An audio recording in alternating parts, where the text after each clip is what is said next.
পবিত্র ঈদুল ফিতরকে ঘিরে আজকে ঈদের পঞ্চম দিন, কিন্তু এখন পর্যন্ত যে মৌলানা ভাসানী যে সেতু রয়েছে চিলমারি এবং সুন্দরগঞ্জের যে সংযোগ সেতুটি রয়েছে সেই সেতুকে ঘিরে কিন্তু যে পর্যটনদের আনাগোনা সেটি কিন্তু প্রতিনিয়ত বেড়েই যাচ্ছে।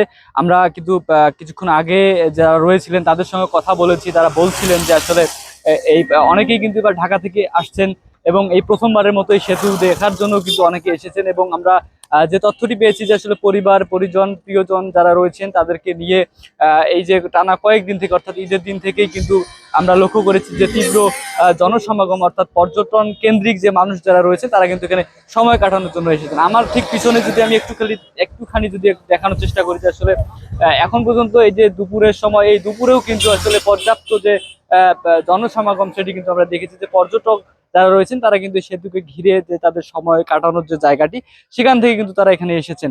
আমরা এবার কথা বলেছিলাম এখানকার যে যারা রয়েছেন তারা বলছিলেন যে আসলে ঈদের দিন থেকে পর্যাপ্ত ভিড় কিন্তু এই জায়গায় রয়েছে। তবে এবার যে মোটরসাইকেল দুর্ঘটনা এই ধরনের কোনো সংঘাত এই এই এই এই তথ্যগুলো কিন্তু আমরা এখন পর্যন্ত পাইনি। সব মিলিয়ে যদি বলা যাচ্ছে যে এবারের এই যে সেতু কেন্দ্রিক যে মানুষের ভ্রমণ, অর্থাৎ দুই পারের মানুষের যে মেলবন্ধন সেটি কিন্তু আমরা দেখেছি এবং সেটি ফুটে উঠেছে। আজকে ঈদের পঞ্চম দিন হলেও কিন্তু আসলে এখানে আসার পর মনে হচ্ছিল যে আসলে এখনো যে ঈদের যে আমেজ সেটি কিন্তু ধরে রেখেছেন এই যে পর্যটক যারা রয়েছেন তারা।